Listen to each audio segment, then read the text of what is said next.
August 2016, a few weeks before his takeoff, launched on the roads in Texas, the French astronaut Thomas Pesquet is ready to fly into space. His adventure began May 20th, 2009, when he joined the European Astronaut Corps for the International Space Station. 7 years of training between Cologne, Moscow, and Houston to become the 10th French astronaut, the 550th human to cross the limits of the atmosphere.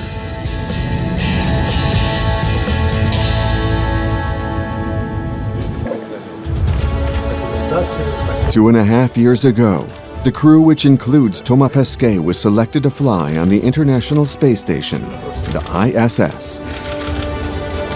Since then, the crew's daily routine is entirely focused on this objective. Well, I'm very excited to be back in the training flow. It's been a while, and I'm really looking forward to the flight again, especially because I have such a great crew to be with. I think we'll have a great time, in addition to getting a lot of work done. The three astronauts are immersed in preparations for takeoff in November 2016. Their life is intense, a life of learning. Learn to pilot a spaceship, to survive in all circumstances. Learn about oneself.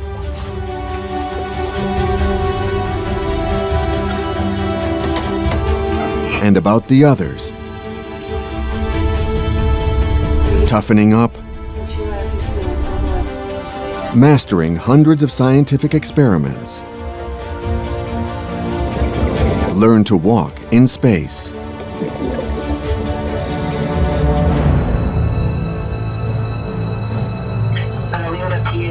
They'll live for 6 months in the International Space Station, hurtling around the Earth at 17,000 miles per hour at an altitude of 250 miles. For a year, we've followed in the footsteps of Thomas and the other astronauts on the crew.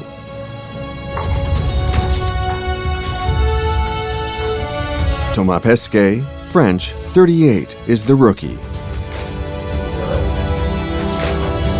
At his side, Peggy Whitson, American, 56, former chief of NASA astronauts. It's her third space mission. And Oleg Novitsky, Russian, 45. He's already spent 143 days in the station.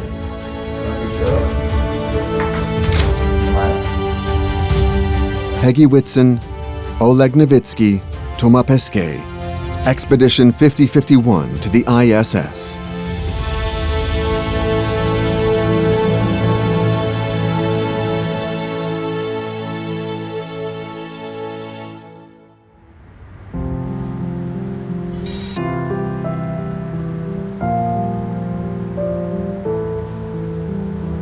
To voyage to the ISS, to take humans into space, there is only one rocket and only one available vessel today. A rocket and a ship from the great Russian space odyssey, Soyuz.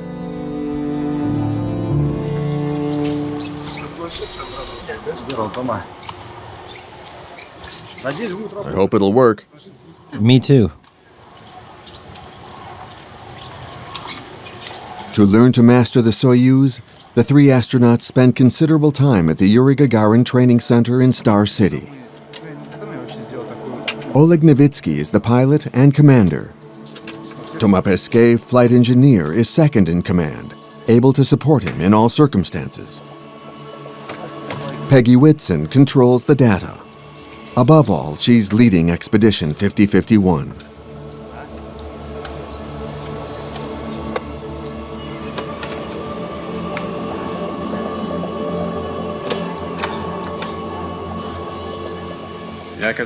On the duplex receiver, I hear you well. We're checking the flight suits. They're airtight.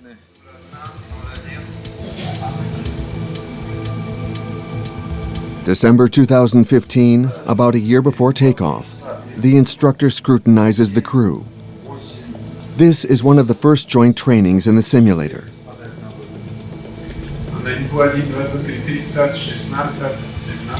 In this confined space, Oleg, Peggy, and Thomas are immersed in extreme mission events, various disaster scenarios they need to identify and resolve by themselves.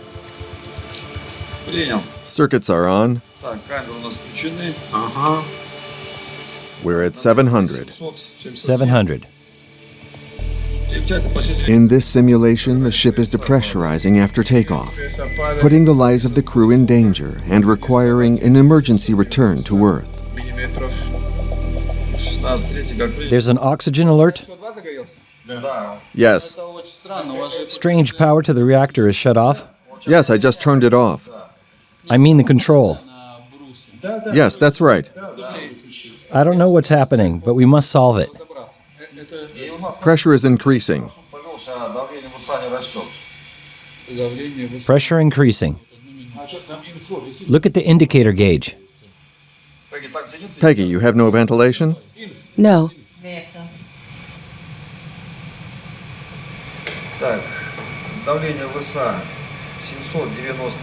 In a corner of the room at the foot of the simulator sit two older instructors. They've watched generations of astronauts struggle in the Soyuz. Look at the altitude. 234 kilometers. 234 kilometers, but there's still no braking. They dissect the crew's behavior, their problem-solving abilities, and stress management. They can't slow down yet. They need to reorient their descent. On entering the atmosphere, the crew manages to control the ship and maintain the level of oxygen on board, in extremis.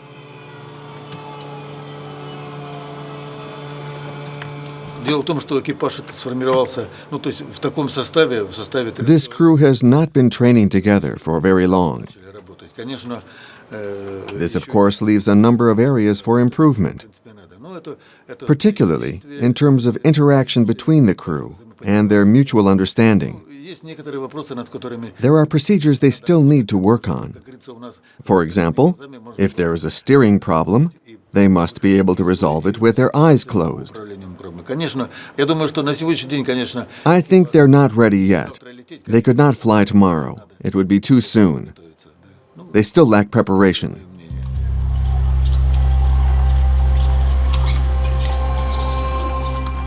The Soyuz demands a lot of training because that's where there's the greatest amount of risk. It's dangerous because it travels very fast. We go very high, and we carry a lot of chemical energy in the form of fuel. On entering the atmosphere, the spaceship heats up a lot. Here we must choose the right course in order to protect the health of the crew. Soyuz, just one name for a rocket and a spacecraft. The Soyuz spacecraft is on top of the Soyuz rocket. The rocket is the most reliable launch vehicle in history, launched more than 1,700 times since 1967, with a success rate of greater than 95%, without a single casualty. The rocket propels the vessel, then releases it. The flight is automatic, but the astronauts must master all of the manual phases. Range is 1. The shortest flight to reach the ISS lasts 6 hours. 0.79 meters per second. We see the docking mechanism. Soyuz attitude thrusters firing as it enters into the final stages of this fly around, getting ready for that station keeping. We are receiving the image, but it is with distortion. We're standing by for the contact. There is contact. Mechanical and contact and capture confirmed. 2:39 a.m. Central, 3:39 a.m. Eastern Time, while the station and the Soyuz are flying. In half a century, the Soyuz vessel has hardly changed. Its reliability is unsurpassed.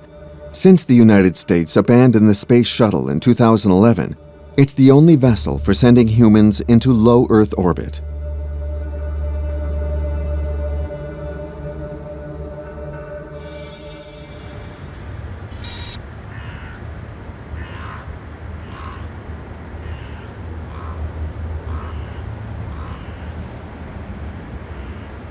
In his apartment in Star City, Thomas memorizes technical configurations. He must master piloting the Soyuz perfectly. But that's merely one element in the mass of skills demanded of him. He must be in top physical condition. He must understand every detail of the space station and all of the procedures conducted for each event which can occur in space. He must learn the protocols of the 200 science experiments that he will conduct on board the ISS. It's not difficult to be good at one thing. What's difficult is attaining the necessary level across the spectrum of all skills and activities demanded of us. That's what I find difficult. Because some weeks we will do a lot of sports, and the week after we do less, and we're thinking about other things. But that's not good, because over time, we must maintain high performance in all areas. That's what's difficult. But who are these men and women who became astronauts, and of whom so much is asked? How are they chosen? In front of his apartment's door, the hallway sums up the European space story to which he now belongs. European astronauts have lived here since almost the beginning of the program. Here's Jean-Luc Chrétien in 1982, his first flight, Michel Tonini, and it continues with patches from all the missions, and some are very creative. That's when there was fire in the Mir station with Renaud Levald, who still works with us in Cologne. Jean-Pierre Aignoret, his second flight, Claudie. And here we're already in the 2000s, all the European flights, so there are also Italians, André Kuipers, Thomas Reiter, German, Leopold Ehart's the last French to fly, already with Peggy in 2008. I'll be flying with Peggy too, so she's used to the French. And from there we see my class, people who were recruited at the same time as I was. Luca Parmitano, 2013, Mission Volare. A nice name though, we made fun of him because it's also a funny song. Alex, Samantha, Andy. I was his backup in September last year. Tim is in space now. He wrote me an email yesterday. And here we'll soon have Proxima. We already have the patch and the crew photo's already been taken. It just needs to be printed. There's still plenty of room at the end of the corridor to fill up with missions to the ISS and beyond. November 2015. Thomas Pesquet unveiled the logo and the name of his mission. Proxima, referring to Proxima Centauri, the star closest to our sun. A reference also to previous French missions that have always included the name of a star or constellation.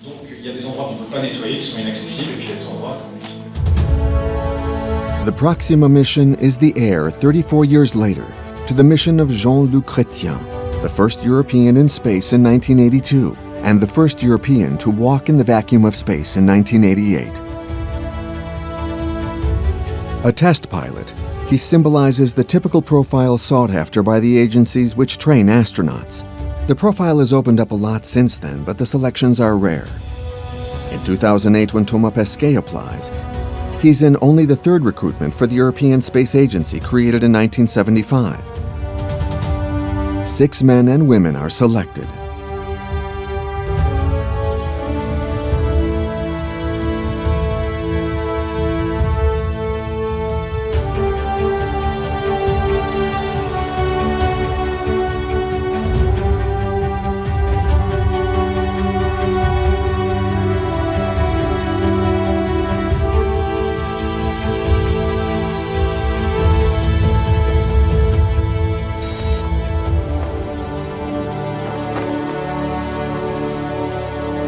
In Cologne, at the European Astronaut Center, Guillaume Wirtz piloted this selection.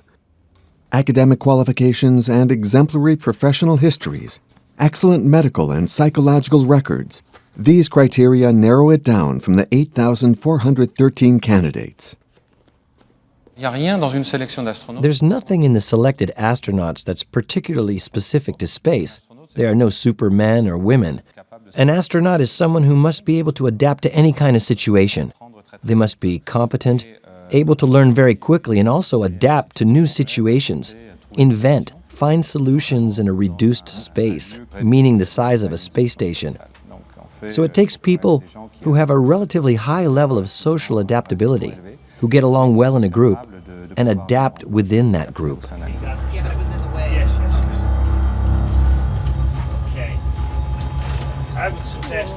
This selection was unprecedented. For the first time, the European Space Agency was looking for astronauts who, during their career, could embark on planetary missions to the Moon, to an asteroid, to Mars.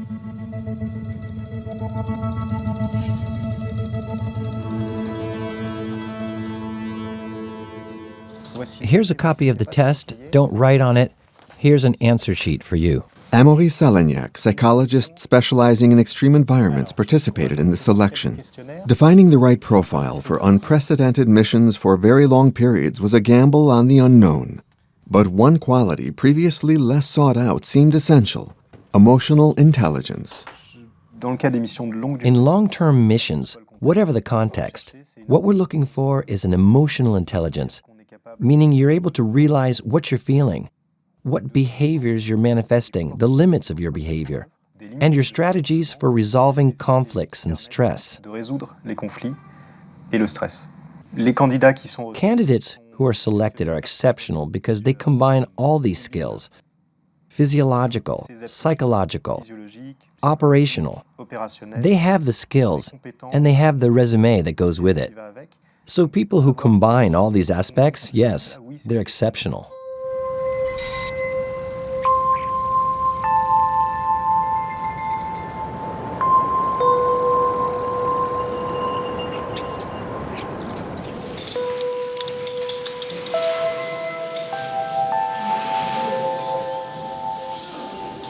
To train these highly skilled individuals, the European Space Agency imagined an exploratory mission. Each candidate participates only once. In 2011, Thomas Pesquet inaugurated this unique program called CAVES. For 1 week without ever leaving the caves, the astronauts from different space agencies are accompanied by speleologists and immersed in a foreign environment, an environment which includes situations similar to those they will experience in space.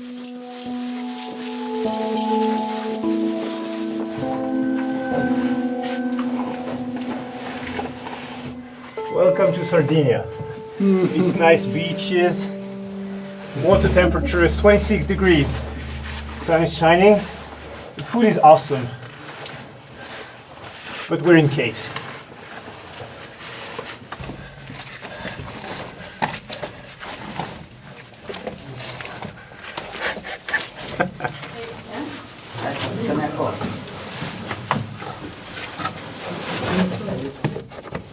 And there you go, slowly, slowly. Use the feet and the knees, because you have more power in the legs. That's a narrow one. Thank you for the help. Great. The idea to put the astronauts through a mission in the Earth's depths came from this woman, Loredana Besson, head of the ESA's training unit. Eventually, I'll come out of here. Yeah. Almost. See this? Remember it on the way back. Yes. So it's an expedition. It's a real expedition. It's like when the astronauts will go to a different planet and they have to work isolated from the rest of the world. They're confined. Sometimes they have to pass into difficult location. So they are not at ease. And when they are not at ease, they are confronted with the most difficult part of working together as a team, especially as an international team with a lot of differences in the way they do things. So there is a lot of multicultural elements in there. So it's an expedition, it's a scientific expedition. They have to document the cave, they have to explore, which is what astronauts do.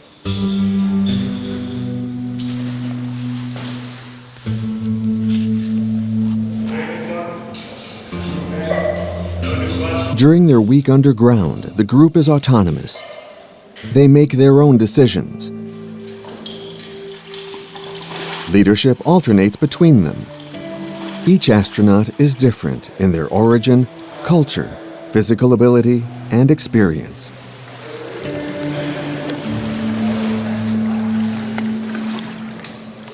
In this uncommon and dangerous context, they learn to develop their cooperation skills.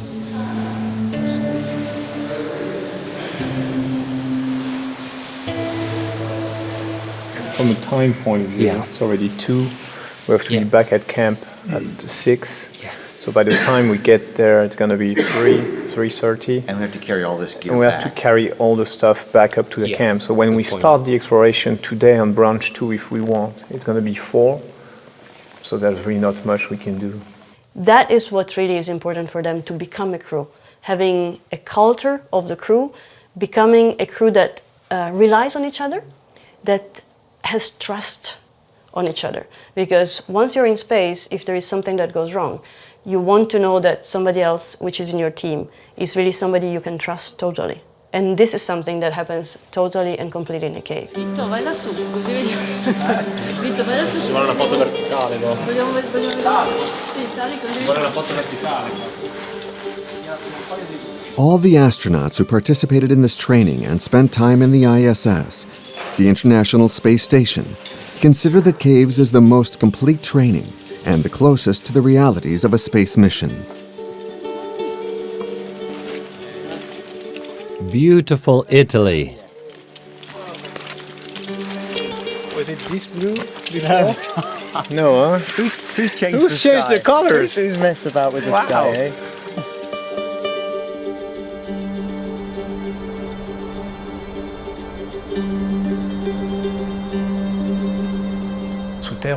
Underground, we no longer had the cycle of day and night. We had no time reference, limited comfort, and all that destabilizes us a little. We need to know how we work in these cases, and when things aren't working well, to recognize the warning signs in ourselves and in others, and try to work as a team, even when conditions are deteriorating. That's one of the objectives. It's not only technical.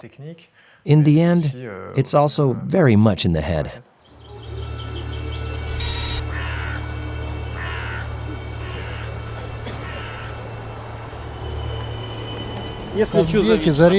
Are you receiving me? Yes. Very well. And you? Very well. We're starting the training. You should come out feet first. No, it's better head first. This is Soyuz spacecraft MS-03. We've landed. The crew is fine. Our coordinates are 55 degrees 52 minutes north, 38 degrees 07 minutes east.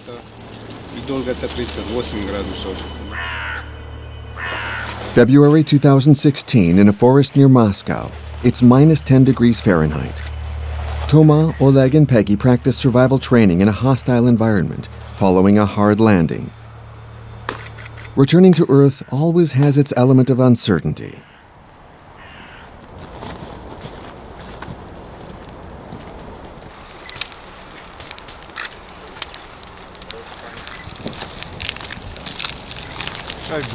We will drink some hot tea.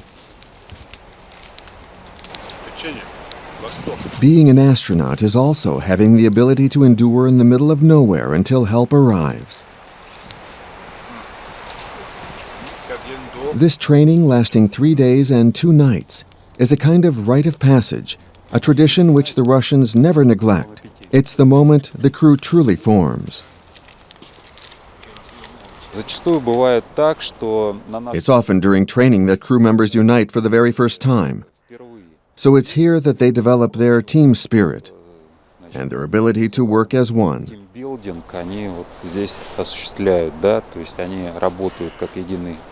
They gain confidence and learn to trust each other.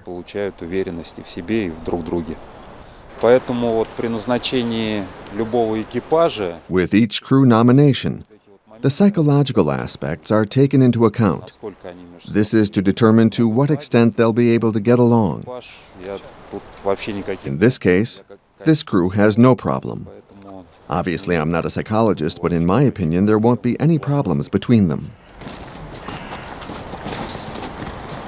They learn how to build a shelter using the Soyuz's parachute, to use the ship's ropes and buckets to make sleds, to manufacture a stretcher if one of them is injured. Much warmer.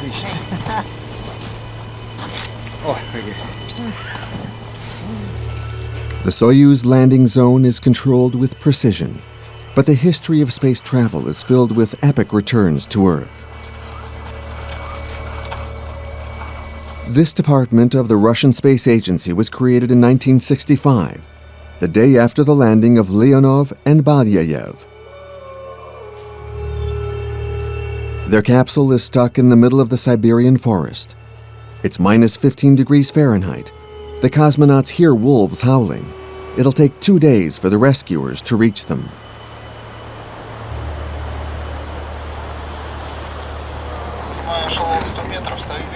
We're on your left. We'll try to locate you with the fire. Copy that. We're lighting the fire.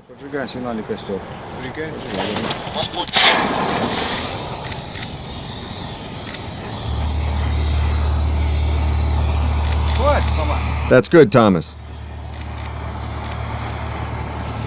Okay, Thomas, that's good enough.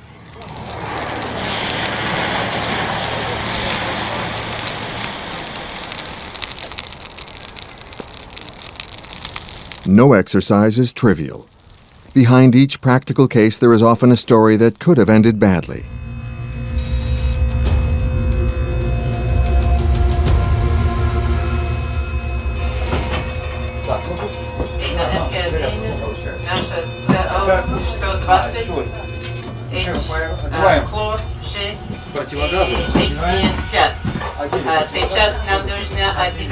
We put on the gas masks.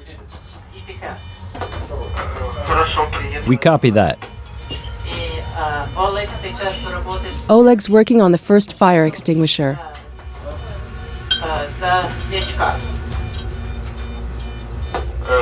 Copy that, Peggy.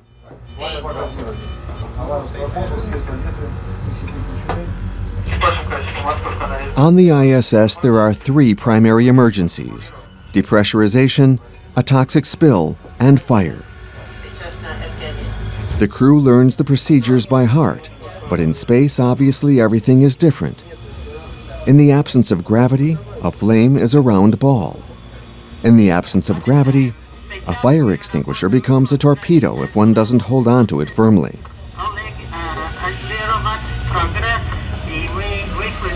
9 months before their first steps in the ISS, and the crew makes the right decisions in this critical situation.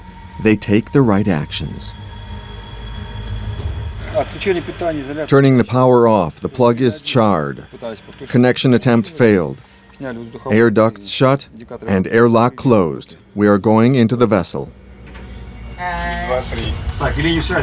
Launching undocking. Yes. Okay. In 1997, a fire broke out on the Mir space station. An assessment error cost precious seconds. The fire broke out. The order's given to evacuate the station, but the fire blocks access to the Soyuz. The self-fueled fire burns itself out. The astronauts keep their masks on for 48 hours. Every move can be vital. Problems that might take place. We had all the emergency gear.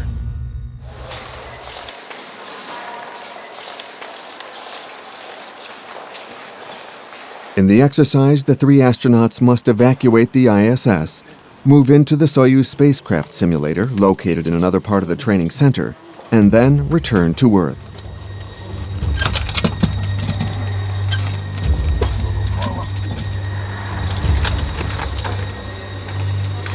Fatigue is setting in. Sometimes, stress wins out.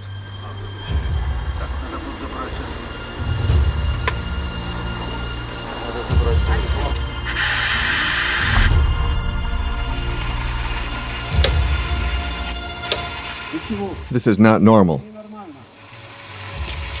Normally, it should make a toot sound when I switch it on. There should be a signal.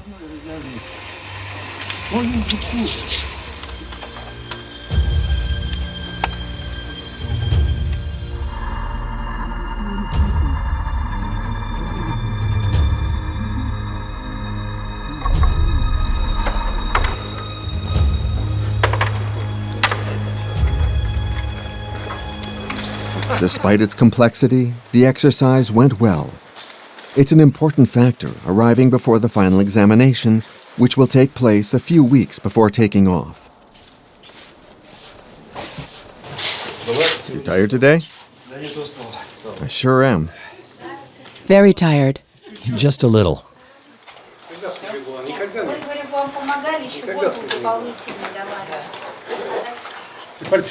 It's not very pleasant. It gets hot. In these scenarios with fire and smoke, everything's hermetically sealed. There's very little oxygen to breathe. So yes, we lose a few 100 grams or more. We abandoned the burning space station behind us and rushed into our Soyuz to save ourselves and return to Earth. In this scenario, the two Soyuz crafts left the burning station and we made simultaneous return flights to Earth. In practice, we landed. Perhaps not exactly at the right spot, but at least we landed safely.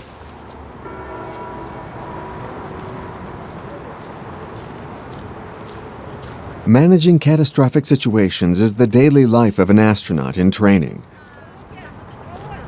All options are to be considered. This thought process is a constant in the training since the very beginning of space exploration. This story has an indisputable hero, Yuri Gagarin. In Moscow, there are many reminders of his presence.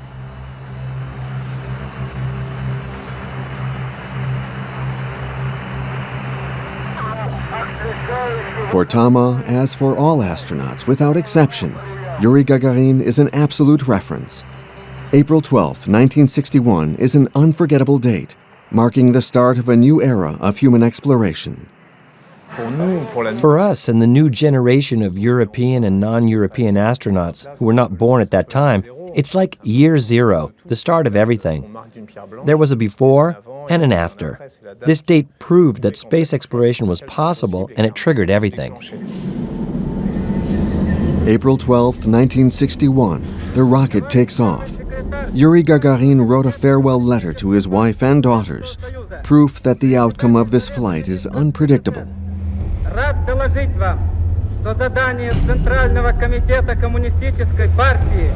Exactly 108 minutes later, after completing a full orbit around Earth, Yuri Gagarin lands and becomes the image of the conquest of space.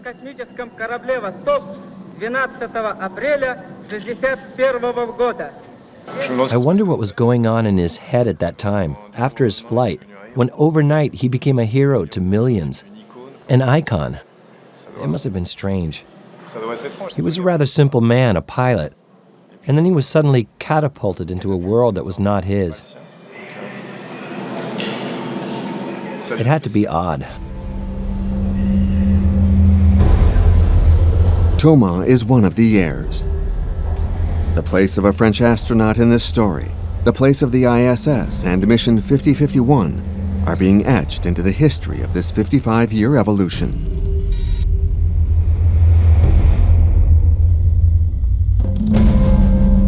After the first Soviet man in space, the Americans respond by landing the first man on the moon. Saturn V, the largest rocket ever launched, is the heart of the Apollo program. The rapid and deafening progress in space exploration are gripped in this antagonism. The USA and the USSR placed their power and prestige beyond the Earth's atmosphere. 11, 10, 9, ignition sequence start. 6.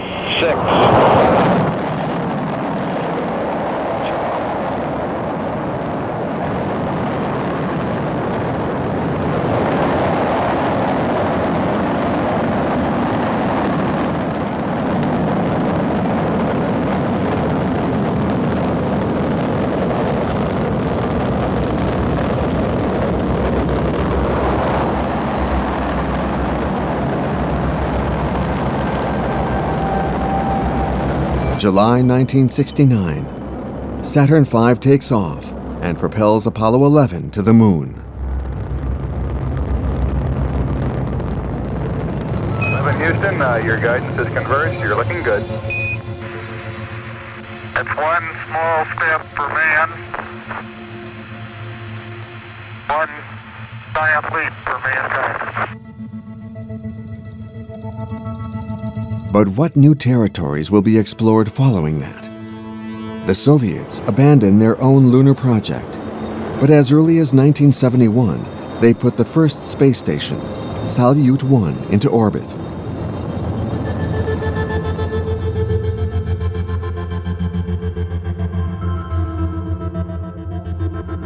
The Americans follow in their footsteps in 1973. They recover a stage from Saturn V and put it into orbit. This lasts 171 days. Skylab remains the only American space station. Because NASA has other plans, other ideas, and develops the Space Shuttle. 20 years to the day after Yuri Gagarin's flight, it takes off for the first of the shuttle program's 135 flights. Bypass across the board, Scooter, no action. Focused on the costly and complex shuttle missions, traumatized by the Challenger accident, the USA abandons orbital space stations. The Soviets become the experts. After Salyut, they launch Mir in 1986, a much larger structure dedicated to research, and inside of which the astronauts beat all records for days living in space. In the early 1990s, the collapse of the USSR causes a rapprochement between the two superpowers. The Shuttle Mir program is the symbol of this new relationship. Up to this point, the conquest of space has grown through the competition between the two nations. In the late 90s, it moves ahead in cooperation. The course towards the ISS is set.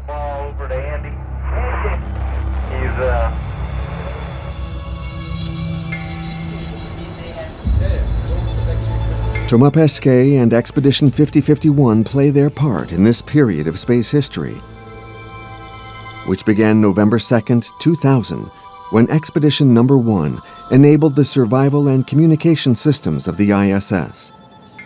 Since then, it has been continuously inhabited.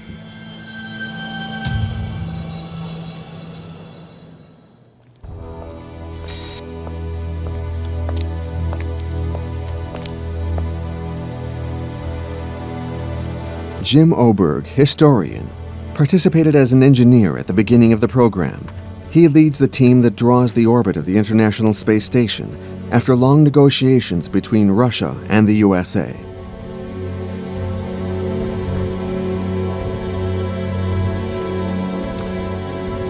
So now the International Space Station is in orbit alone, the only space station up there at all. In the last 16, 17, 18 years, it's done 100,000 orbits of the Earth. It's a high north-south orbit like you see here, going far south over Argentina, far north over Russia. All of these lines are just different paths of the same space station as it goes around the Earth. They're much more complicated than you'd think, because they're not actually moving to the west. Every hour and a half, the station comes around, and the Earth, as I'm moving the map, the Earth has actually moved to the east. An hour and a half later, you're here. An hour and a half later, when you come around, you're here. An hour and a half later, this way. And so the station is repeating its pass, and the Earth itself is spinning underneath the station.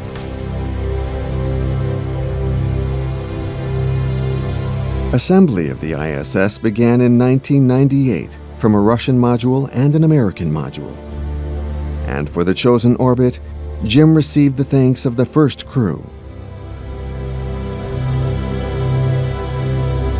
To Jim Oberg, thanks for plotting our path to the future.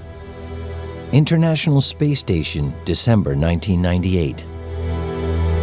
The U.S. shuttle program is maintained until 2011 to allow the ISS's construction. It took 10 years and 41 missions to complete the largest orbital space station ever imagined. 15 modules, including 4 modules devoted exclusively to scientific experiments, the size of a football field, the height of an 8-story building, 400 tons.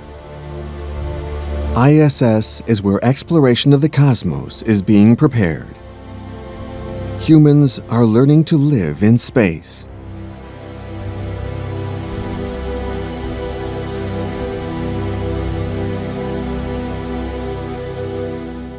In space, though, things can be very close or far apart, but it doesn't really matter if you want to get together. You have to have the right kind of speed and the right kind of endurance to get there. It's opening the technologies and opening the capabilities to go longer and faster in space.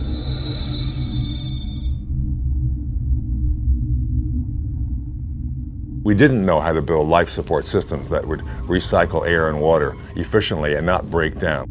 We didn't know what the effect on the human body was. We didn't know what the effect on the human mind was. Those are things that are being discovered and being measured on the station. And those are, to me, what are enabling us to prepare for much farther flights.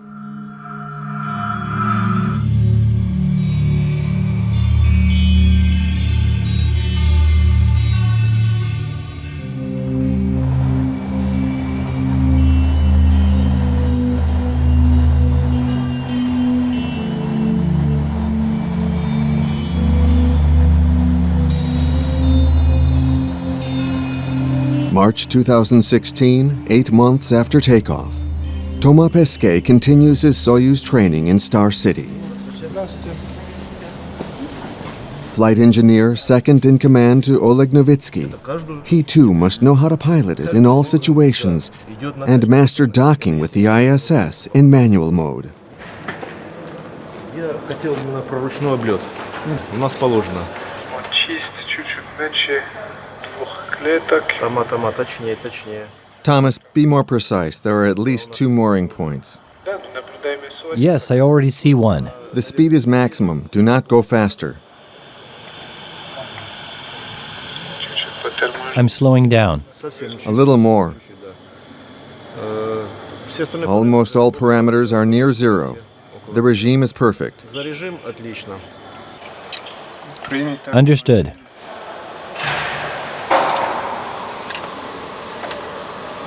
We now have an international crew. Both the commander and the flight engineer, Thomas Pesquet, can pilot the vessel manually. If I were to become ill, Thomas is fully trained now to command the vessel and take over piloting of it. Yaw is normal. Roll is normal. Pitch is normal. Docking. Cut the engine. You're happy with that? It was interesting, because when I straightened, the ship was in that position. Then I had to rotate 180 degrees and fly to the side. It's more interesting that way, since you're the pilot. It's more interesting when there is a dynamic. And I know you understand the dynamics, but do not do that in the exam. They wouldn't understand.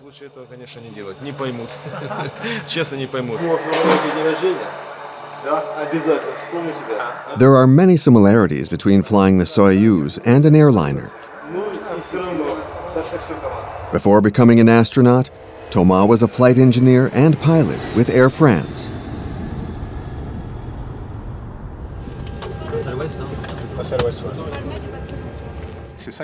It's funny, there were no airline pilots in astronaut training before, and I realized there are lots of similarities. Space flight and airline flight are the same thing, with a very dynamic takeoff phase.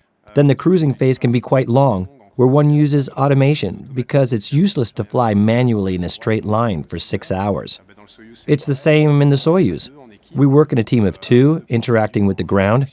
The Soyuz doesn't pilot itself. You must know how to exchange, communicate, and work as a team. And it's the same in the cockpit. Hello. How's it going?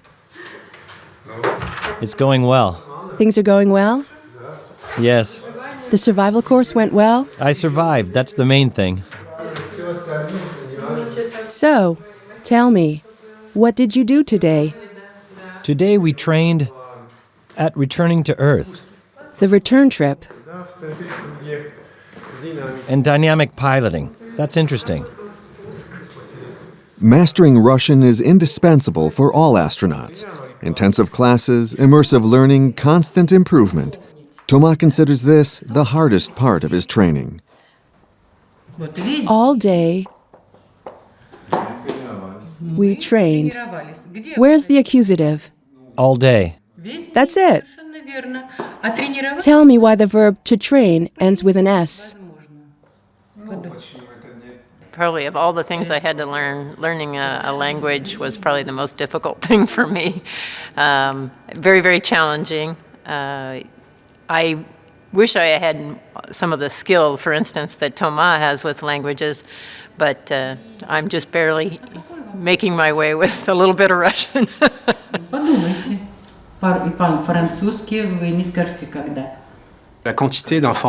The amount of information delivered daily, especially in the theory phase, is huge. Before I experienced this with my colleague Andreas, we had 8 hours of classes a day, 5 days a week of theory on the Soyuz's control and propulsion systems, and obviously 100% in Russian. So 8 hours of theory a day, you have to take it in. It takes at least 4 hours of review to really assimilate it. So this is a really important stuff. Thomas made some videos of this period in which he jokes about it. All right, so let's study all this real quick. Let's learn everything we have to learn, and then let's go to the sim. Okay, but I think it takes about a year. Oh, really? So we better get started. We better. Thank you. And this is Andy's room. He studies all the time. Look. Study. He's got this small engineering print. Oh, and always the same calculators.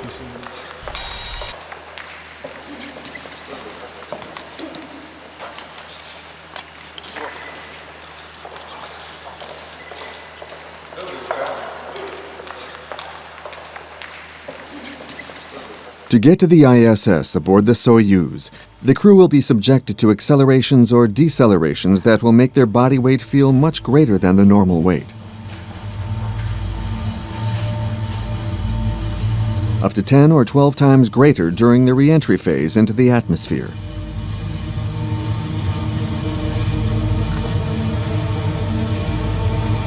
Blood pressure decreases in the brain. The risk of fainting is serious. Look straight ahead. We're starting. To familiarize Thomas, to ensure that his operational capacity will not be diminished, he is regularly subjected to the centrifuge test. 1G. 2. For the moment, the most important thing is to breathe. 3. Block the rib cage. Breathe into the stomach. At about 5 Gs, an untrained athlete will faint.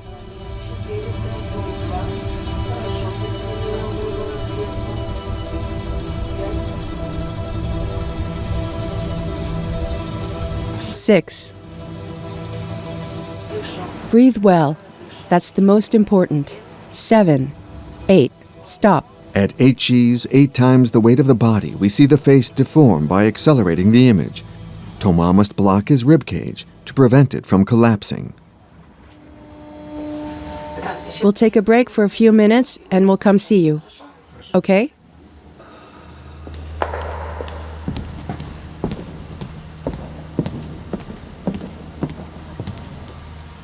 Don't worry. I'm okay, except when... Yes, I understand. Don't worry. It's normal. Yes, okay. Relax.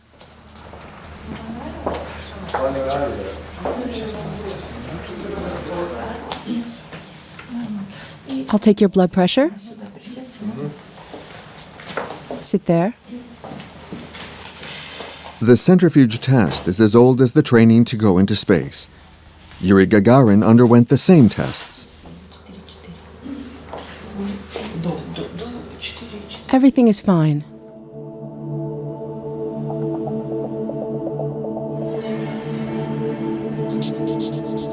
To one day fly on the ISS, the crew accumulates thousands of training hours, and the disaster scenarios seem endless.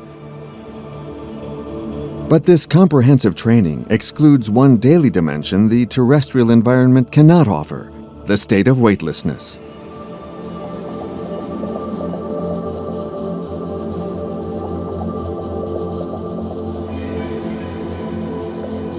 In order for the astronauts to have a live experience of this unique condition without going into space, there is currently only one method.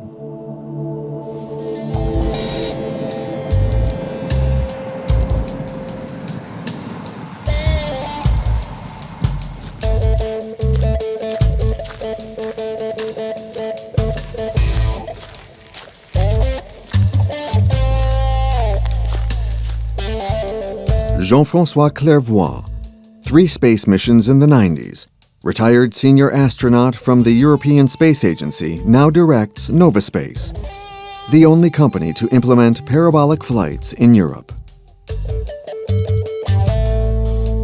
He supervised the first weightlessness training for the 2009 astronauts class, 1 year after their selection.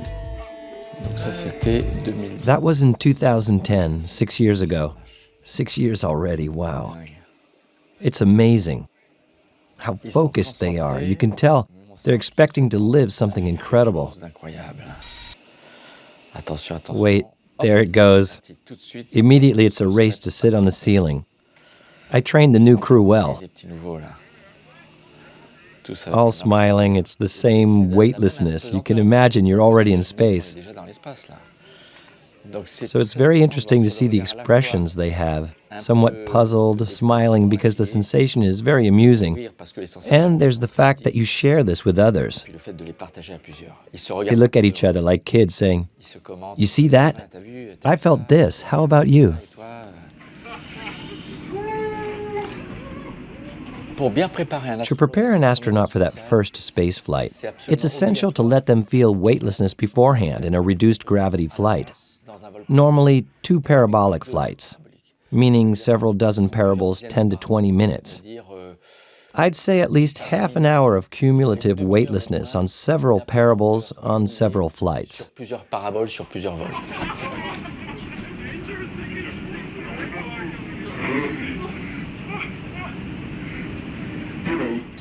It's a moment they'll always remember. These are their first steps in space. It's not a simulation. We recreate true weightlessness. We put the plane into orbit.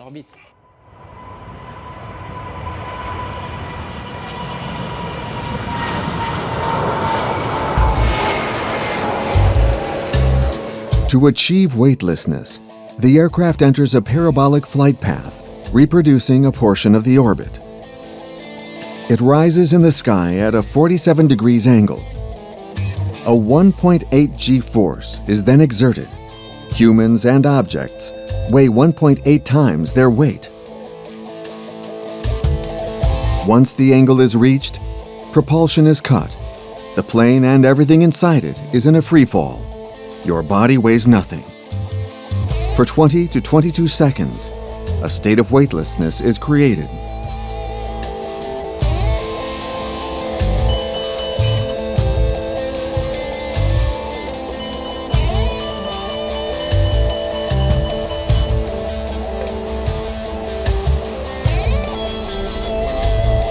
It's the only flight in the world where 3 pilots command the aircraft simultaneously. 1.8 Gs. It's the acceleration in the Soyuz rocket at takeoff. You can close your eyes and truly believe you're in the rocket, taking off into the sky.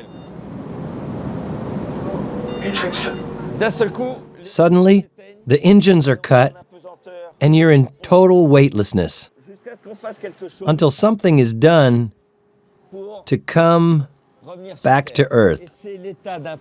And it's exactly the same weightless state as in space. You're in free fall, subject only to your own weight. The first sensation of an astronaut who is subjected to weightlessness in a zero-G flight or in space is the feeling of an absence of body weight. Almost all the body's vital and functional systems are affected. Some effects are felt, others not, but we can see them in medical examinations. And I'd say it takes 2 to 3 days to get used to it and feel totally accustomed.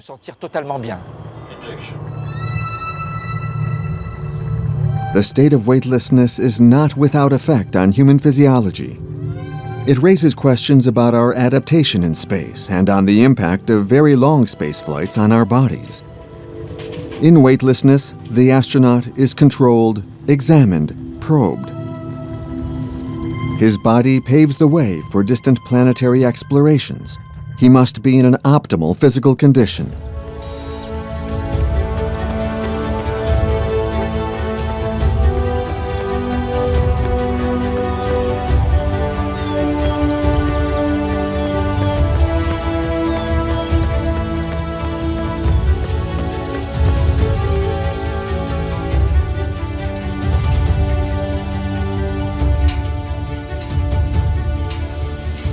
I think that we have learned a lot on the International Space Station, a lot about how to compensate for those changes in being in lower gravity than on Earth. Without gravity pulling against our bones and muscles to make our bodies work, even just standing up, we would very quickly become very weak and our bones would demineralize at a very high rate, higher than a geriatric female. It's the equivalent of 1% per month bone demineralization, and a geriatric woman would be 1% per year. So it's very dramatic.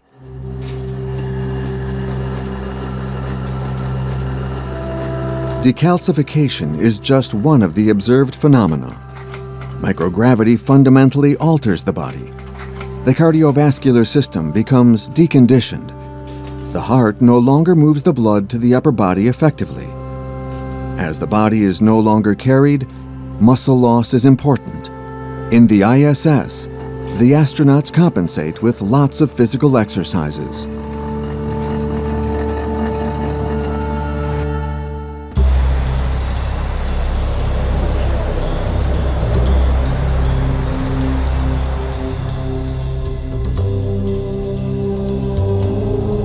But even these physical exercises require ground training. 16 sessions in all to tame this machine, a pneumatic system specially developed to recreate strength and weightlessness, which allow the astronauts to perform all the movements once they're in space.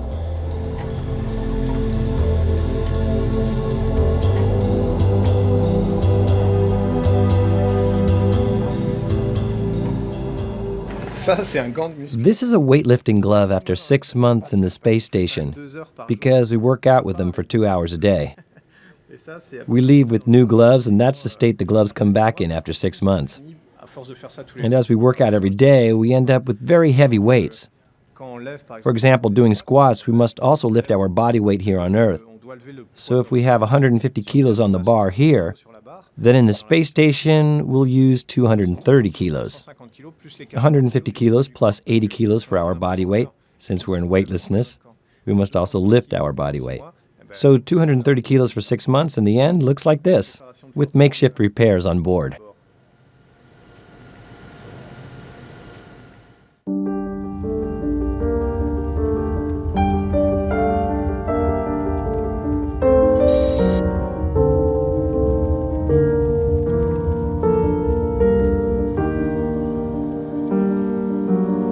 The body of the astronaut is the object of much attention, but also many experiments.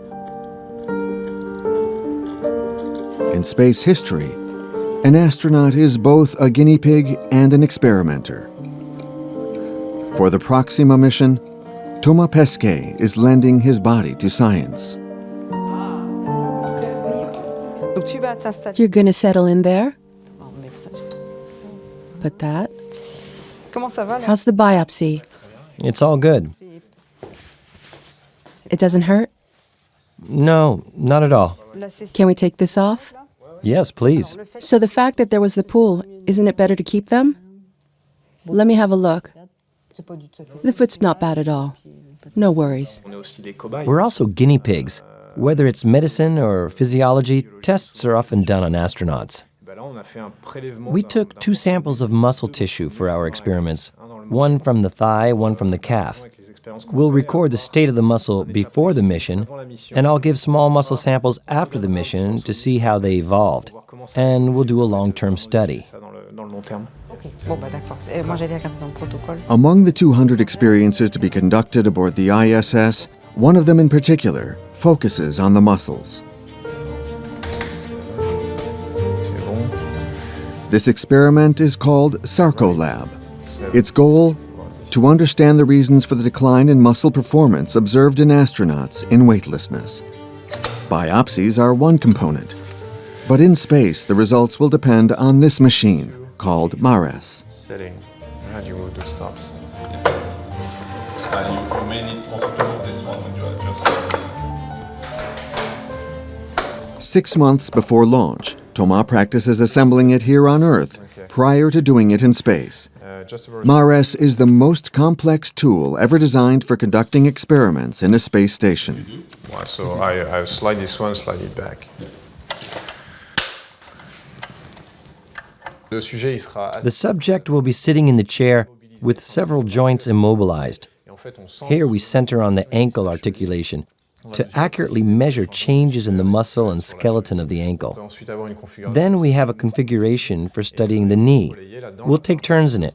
For the moment, I'm installing it. But on board, several of us will be subjects in the torture chair. No, not really a torture chair.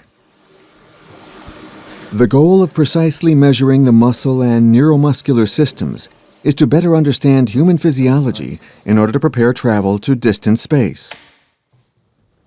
Thomas is the first to implement MARES measurements. It's one of the largest experiments on board and also a series of lessons.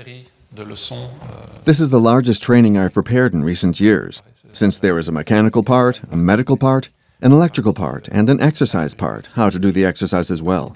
It combines a large set of skills the astronaut must acquire. That's what's interesting in the ISS. There are simple experiments that take 10 minutes and very complicated experiments that take 60 hours to do. So we're covering a wide selection of subjects. That's why ISS is an advanced laboratory that we use every day.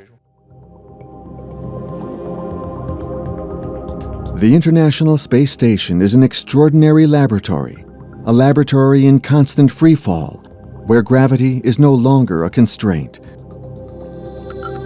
All scientific fields are interested in experiments in a weightless environment.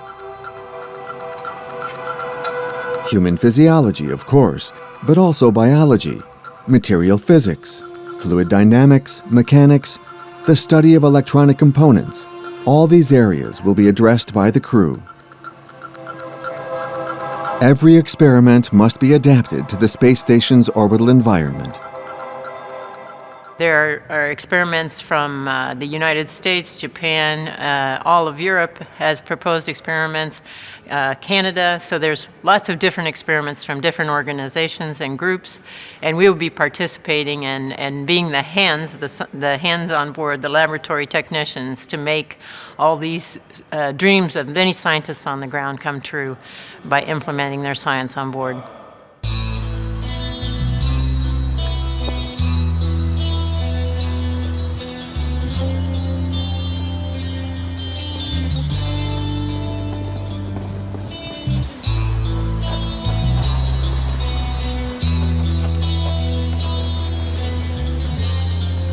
When he comes home after a day of studying experimental procedures, Thomas has not yet finished with science. It's sometimes present in his everyday acts. Since the beginning of manned flight, specialists have been interested in the astronaut's diet.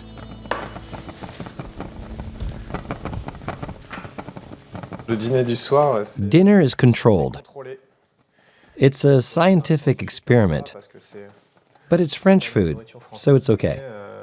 But I don't choose it. I can't eat more or less. I have to eat everything. We count calories to have a clear idea of an astronaut's metabolism in space, so when we travel very far, we will take the necessary amount of food and no more. Because our extra stocks for a 6-month mission on the ISS, I imagine, is a few dozen kilos.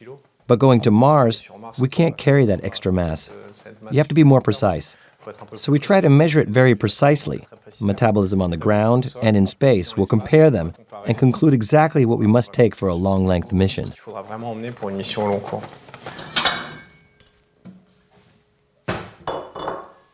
space flights consistently show a loss of body mass in the astronauts. Magret of duck confit. It may come from a destabilized energy balance, which hasn't yet been explained. Vegetables.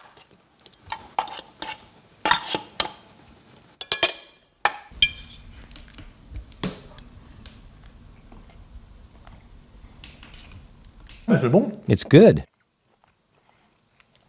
Thanks, Kness. Thanks, Cadmos. It's good.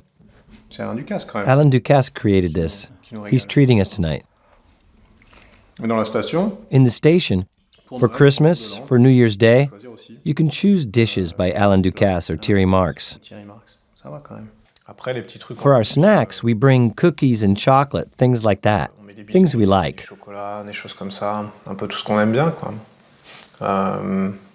I haven't given my list. I looked at Peggy's. We have lots of spicy stuff too. Apparently our taste changes in the station. There are things we like on the ground, but not up there. She loved fish and shrimp, and once she got up there, couldn't stand them. And she'd put a lot into her stocks. I'll take stuff a bit more neutral, not too strong tasting. You lose some sense of taste, salt, pepper, chili. You have to increase them because otherwise it tastes like everything is a little uniform. So we have to think about these things.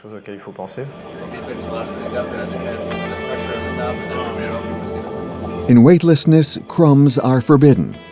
The Mexican tortilla is a staple in place of bread, and freeze-dried food is the norm. With an increase in long-term space flights, psychological factors have grown in importance, as has the importance of the variety in the dishes and the preparation of meals.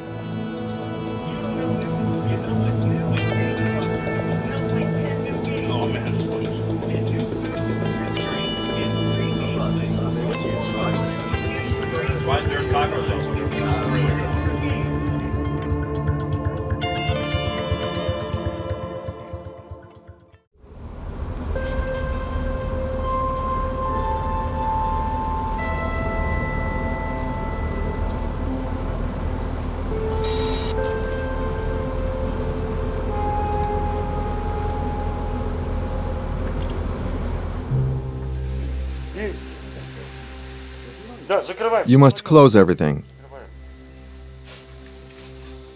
How's it going? It's going well. On the outskirts of Moscow, in the NPP Zvezda company, Toma tries on his flight suit for validation. A panel of technicians observe him. Everything is very ritualized.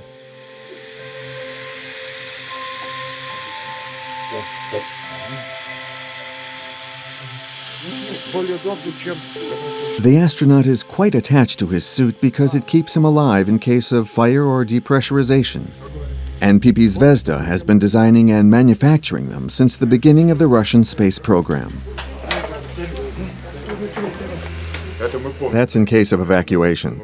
Okay. It's convenient. You only have to pass your hand over it. You pull it, and it's ready.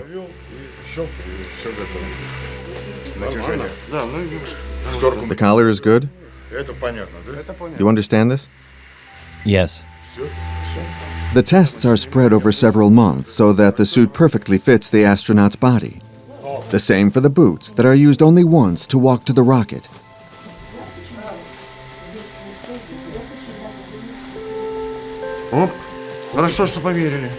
This is Toma's final suit validation visit.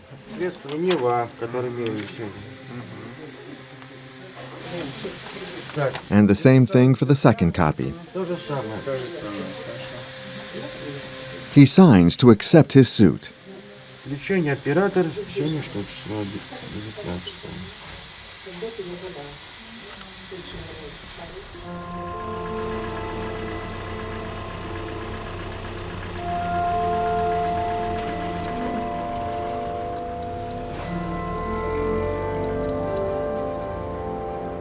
Five and a half months before takeoff, cars clog the entrance to Star City.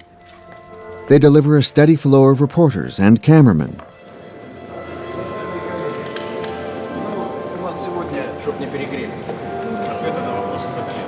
Toma, Oleg, and Peggy go before the most important representatives of the Russian Space Agency. It's a solemn moment. They're passing their Soyuz piloting exam. They're there like a double for the crew before them on the ISS. But this is not a mock exam. They're required to show results.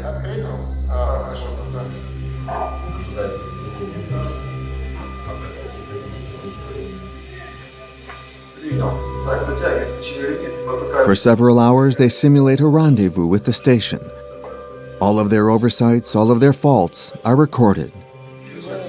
Unlike the American team training that assesses the astronauts with a continuous monitoring mode, the Russians validate the training with these tests, some of which are done in public. Thomas, Oleg, and Peggy receive 5 out of 5 on all the points observed by their instructors. Perfect marks. They're ready to take off with the Soyuz. I'm really looking forward to the flight again, especially because I have such a great crew to be with. I think we'll have a great time, in addition to getting a lot of work done. I've been learning for these guys. Peggy basically built the station by herself, and Oleg has been there before, so it's great. And I had the opportunity to be the backup for an ESA crew before, so I've had quite a lot of training, and now I just can't wait for the launch day and finally being there on station.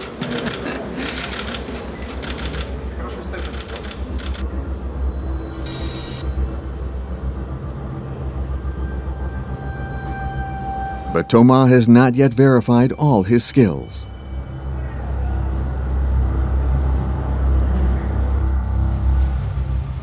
Hello, gentlemen. Hi, Thomas. How are you? Very well, Commander. You're preparing your mission?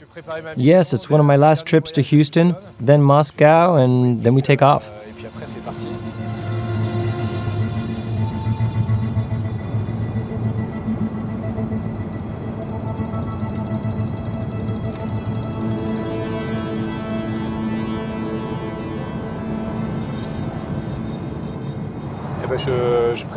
I'm reviewing my training in the pool tomorrow. The program is always very complete. I must be able to repair all the breakdowns which occur outside the station, urgently obliging us to go outside. The emergency time frame is within 1 week or 2 weeks maximum. There's a list of failures with which the station couldn't continue flying for very long, so they trigger unplanned repair outings. These are what we're preparing for in the swimming pool. It's in Houston, at NBL, the Neutral Buoyancy Laboratory, that the astronauts train for going out into the vacuum of space.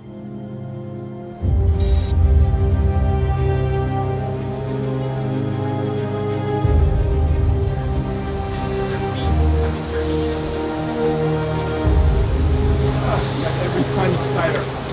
It gets tighter. Going out into the vacuum of space, orbiting at 17,000 miles per hour, at 250 miles in altitude, the grail of the modern astronaut.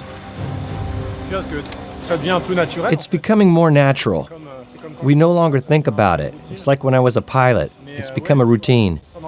When we're in the real suit and we open the airlock and see Earth below, then dive head first, it'll really be something. During this last week of July, at the edge of the pool, Peggy and Thomas try to merge with their suits. The suits are overpressurized relative to the aquatic environment to maintain the same rigidity as in space.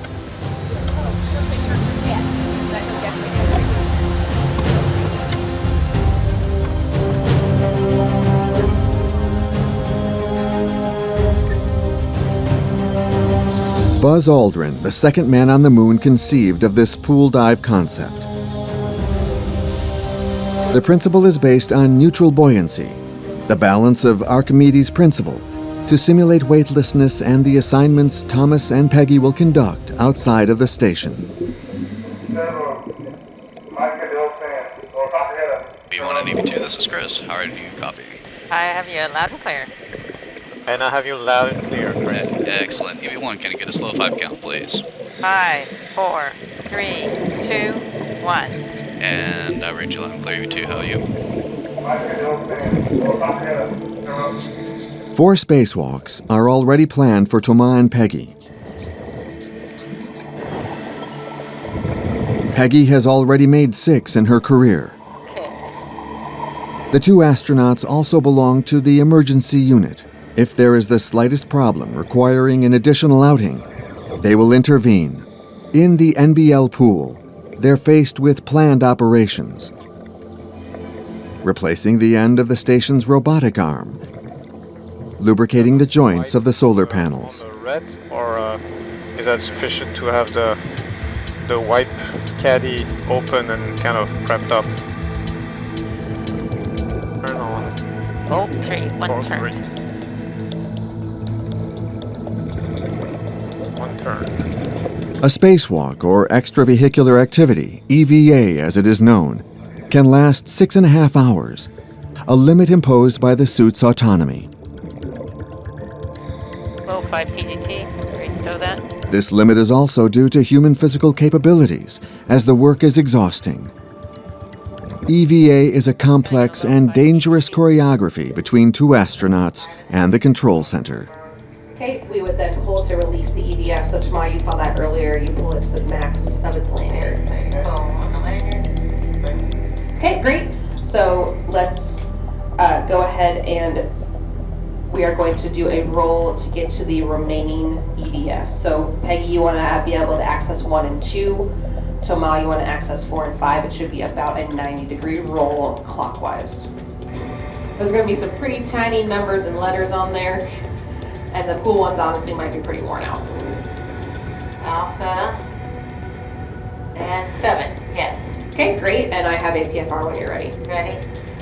So, Thomas, you can remove that square scoop from the spare lead. And we'll get that on your mini workstation. And Peggy, this is the point when you need a square scoop as well. Okay. Get in this bag. Hey, Alice, or our friend from CSA watching? Yes. Yes. Yeah. If he hasn't been watching, I would have been more comfortable.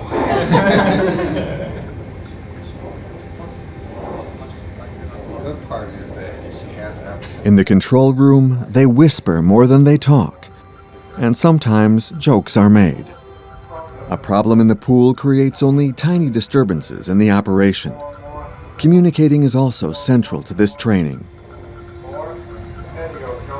It is very important because everything is connected. So, when they start to panic more, then the people on the ground and everybody around them can panic more. And then so when you're calm, you can work through the problem without the extra added internal pressure that people put on themselves in a high stress environment. Yeah, this is great. And then so laughter also helps to reduce the stress in a high stress field. I am clear. Okay. Because there is no environment that's more inhuman than the vacuum of space. The suit protects the astronaut from extreme temperatures, thermal variations of 300 degrees centigrade between day and night. It protects them from radiation, micrometeorites, ultraviolet radiation, all deadly to humans. The first exit into the Great Void was in 1965. It was a momentous event. Alexei Leonov is a legend of the space race. Nobody in the world knew what was up there, except that it was a cosmic vacuum.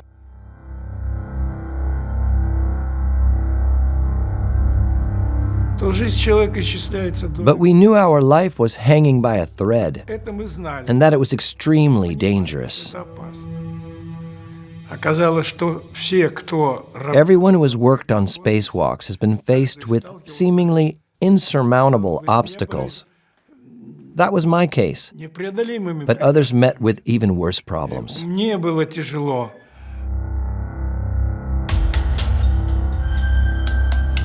After 10 minutes in the vacuum of space, his suit was so dilated that he couldn't come back into the ship's airlock. He had no other solution than to depressurize, risking his life. That's when I realized that there was nothing harder than working in space. Even though about 90 of us have accomplished it, it's harder than working in a submarine. It's harder than working in a mine. Cosmonaut is the most difficult job.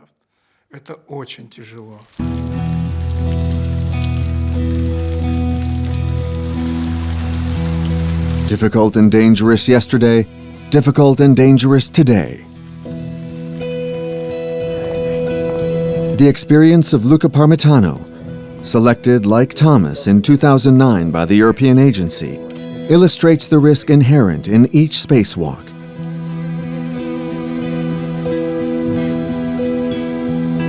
Luca almost died in the vacuum of space, drowned. There's a big spoiler. I'm alive, so obviously. That's my favorite part. I never expect that. No, we didn't think it was possible. No, we didn't think it was possible because we did not understand the behavior of the water in orbit.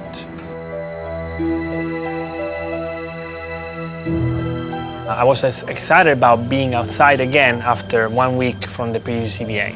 So everything was great. I still remember, concentrating, focusing, waiting for the moment of silence where you know that you're already in vacuum and you have to go to open the hatch. July 16, 2013. Luca Parmitano and Chris Cassidy have been out on their EVA for 1 hour, working on their mission on the space station. Luca's work is ahead of schedule when he feels water coming up over his neck. Feels like a lot of water. He thinks it's coming from the drink inside his helmet that may be leaking. But the water continues to spread. Hey, Luca, can you clarify, is it increasing or not increasing?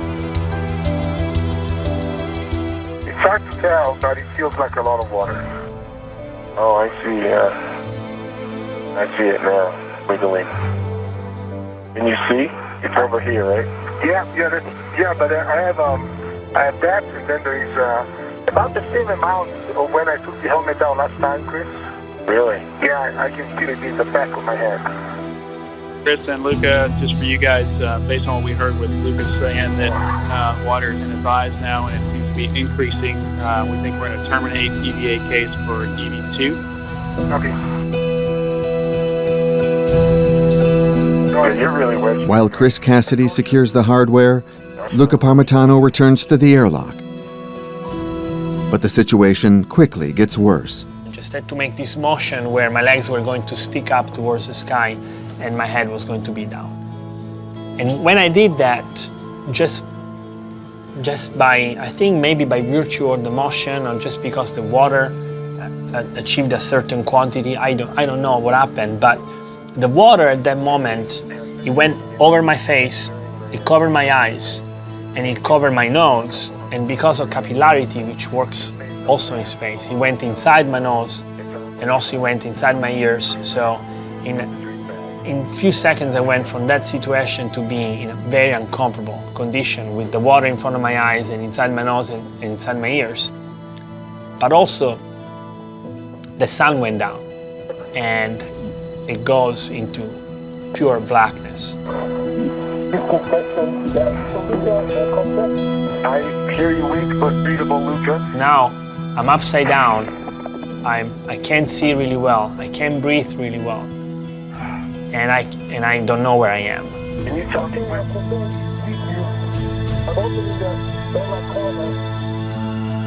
Copy, thermal cover open. I felt very isolated at that point. I felt lost, isolated, and I didn't know how long I had before the water filled my helmet, because that was a problem.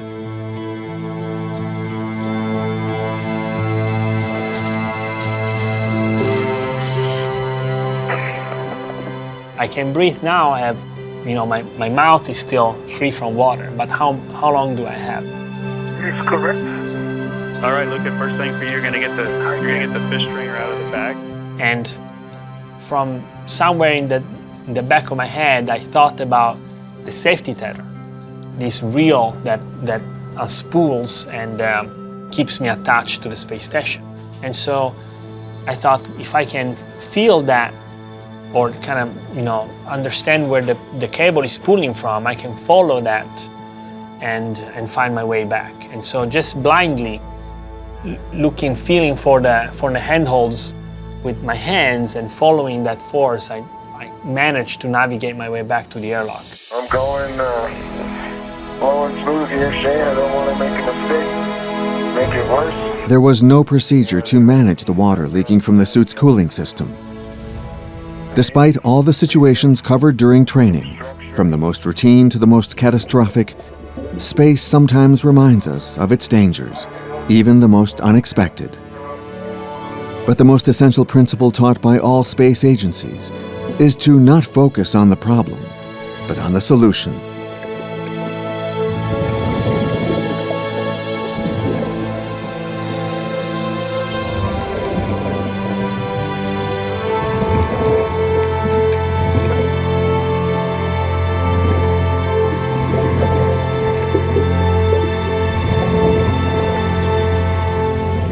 On this day in the pool of the NBL, there were no problems. All right, congratulations. You completed your final standard content run. All right, we will see you on the deck. We have one more training session where we'll train some possible tasks he may actually do on orbit, but he's ready to go. He could fly today.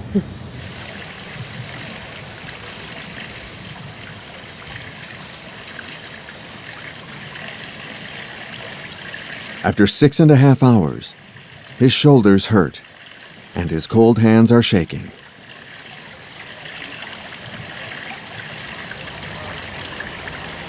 These moments are like a liberation, where the joy of the successful mission mingles with the relief of having finished.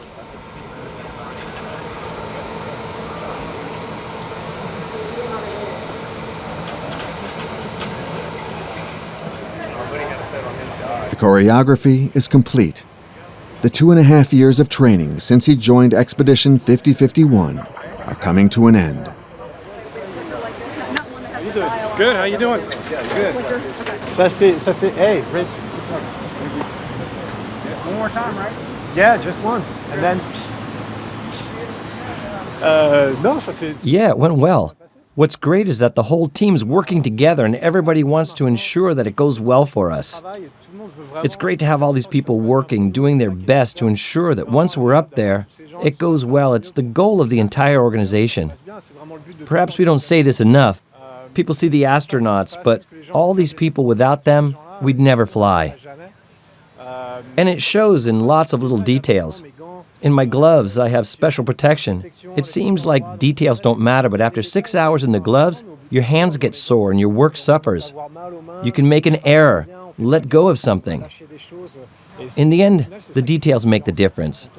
I've done maybe 20 sessions in the pool, and from the start until now, we've refined all the details, and now I feel ready to go.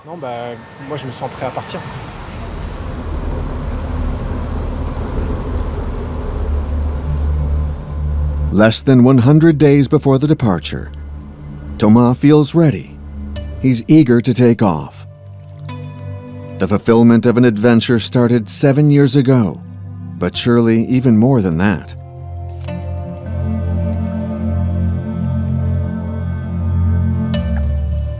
He's taking with him to the space station the works of Saint-Exupéry, a tribute to the writer, but especially to his childhood memories. In the crooks of these pages, an attraction was forged, maybe even a calling, in addition to which skills, hard work, and luck made something possible, although nothing in his life predestined it.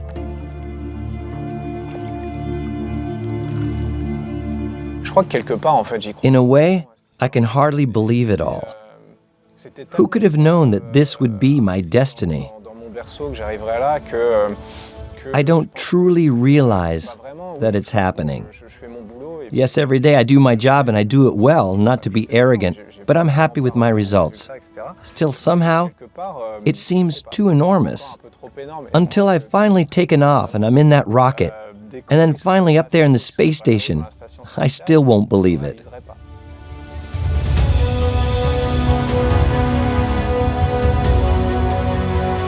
Since the day he was selected by the European Space Agency, Thomas has taken countless steps to make his Proxima mission possible. When the rocket leaves the ground, which once seemed so unlikely, so far away for him, it will all become a reality. The time for action will succeed the training, the beginning of a new chapter in the life of an astronaut, a new step to prepare the way for future space exploration.